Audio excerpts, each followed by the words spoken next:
That was Jesu, Joy of Man's Desiring, written by J.S. Bach way back in 1723. And I put this arrangement together to practice playing behind the slide. And it's actually a very nice way to improve both the accuracy of your timing and the accuracy of your intonation. So let's have a look at the tuning first and then go on to have a look at the tab. We're in open E today, so E, B, E, G sharp, B, and E.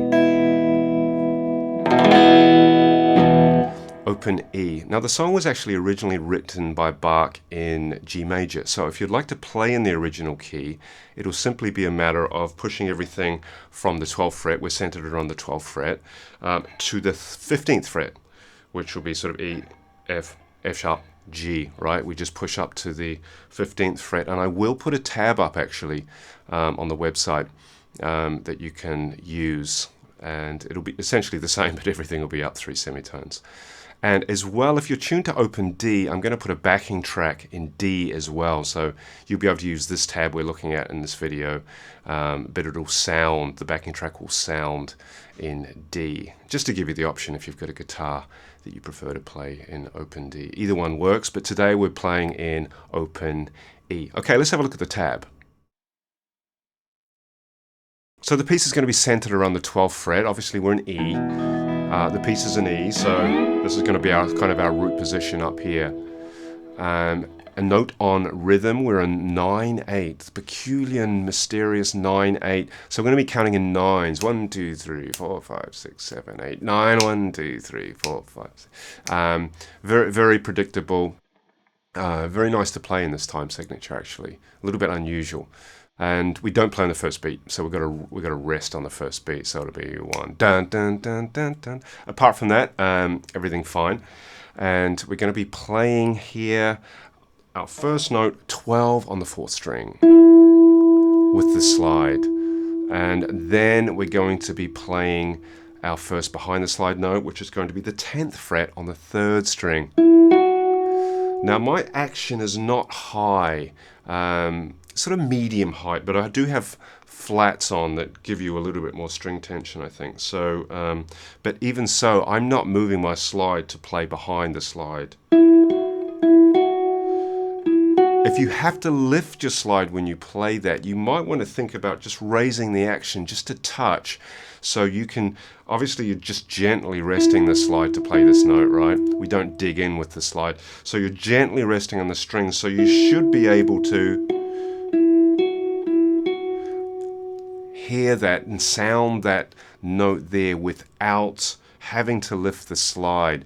And I would offer that if you need to lift it, you need to raise the action just a tad, especially if you want to play this and enjoy this piece. So that would be one suggestion. The other suggestion just going forward through this would be just make sure you've got your right hand muting dialed in, and you basically just play the string and only the string that the melody's sounding on. So as I'm playing, for example, here, you see my thumb landing back on the 12th, 12 of the, well, it's not on the 12, just on the string, the 4th string there. So let's go on with the melody here. So we're just going 12, 10, behind the slide, back to the slide, trying to make that smooth and make the tone blend. This is kind of one of the challenges I had with this here, just trying to blend the tone. And it's not as easy as it might sound. You'll try yourself and maybe you'll get a flavor for it, but it's quite hard getting the glass and getting the fretted notes to sort of blend, especially through these quite fast patterns. So that's something you'll need to explore. But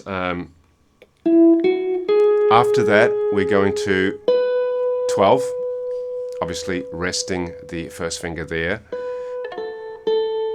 12, 10, 10. Now the next note going to the 14, I was playing it like this, sort of.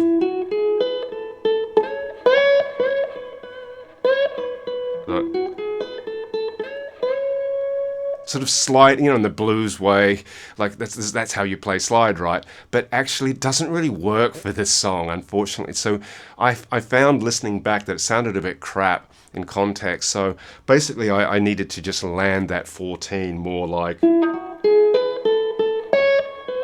bit flat there, but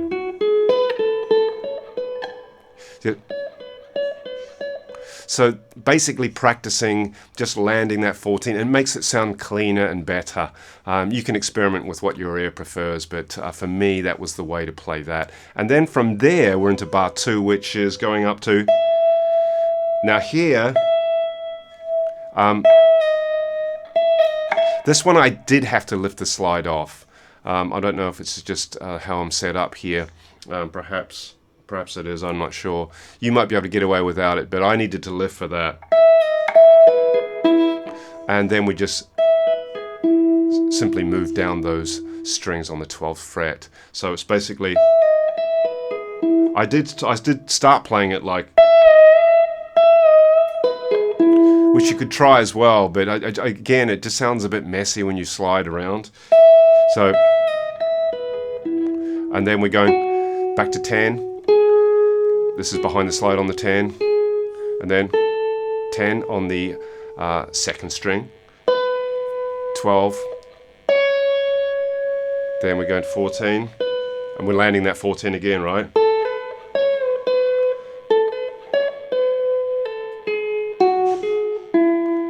Right, you're following that? 12, 10, 12, 10, third string, 12, 11, 12, 10. It's something you'll need to just have a look at and work through. 10, 13, and then back to 12. And we're now in 1, 2, 3, 4, 5. Perhaps not necessary to go through all the detail here. You can actually just see the tab, and you just got to sort of work through it. Let me just point out anything that might be noteworthy. So, okay, same again, landing the 14, and then lift off. And then this part here is a bit of a tricky one. So 10 to 12, and we're going to bar 7. I need to sort of just relax my left hand a little bit whilst keeping that slide in place and sort of reach a little bit for the 12th fret here. So here, it's 9. And then, because you need to keep the slide, because you've got to then come straight away to 12, right? The leap up there, and then you've got to play behind the slide. Right? And then 11. Whoop. And then we're going to, so that passage again is basically just, and then we're going to, this is bar 8. So this is just an arpeggio going up and down the chord, nothing else, nothing behind the slide. So 1, 2, 3, 4, 5, 6, 7, 8, 9, and then I'm just using my thumb there, sort of raking down, but I'm muting the second and first string. So this is kind of the melody point here. So again, and by the way, this part here, you might like to put a little bit of shimmer with the movement, a little bit of vibrato, it sounds quite nice. And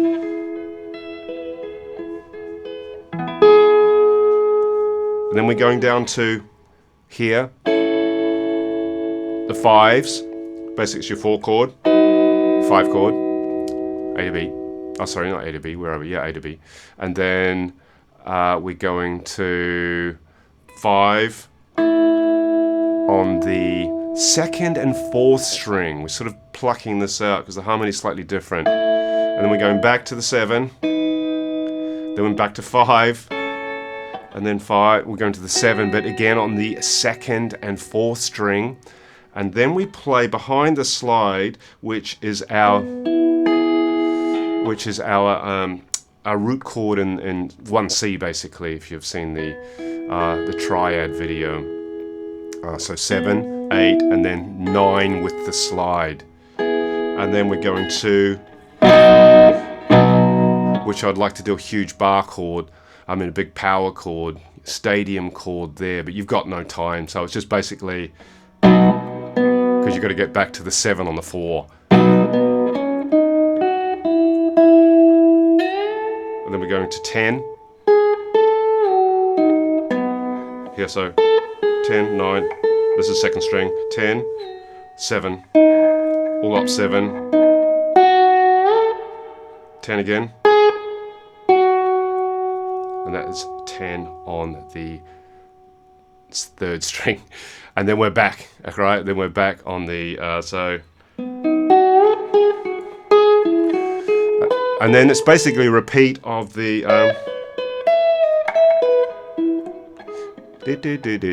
right, so this is basically everything else here is just checking, yeah, and it's exactly the same. So this is basically just the second phrase from the first part of the song. And so from here, I think I did play with my second finger there.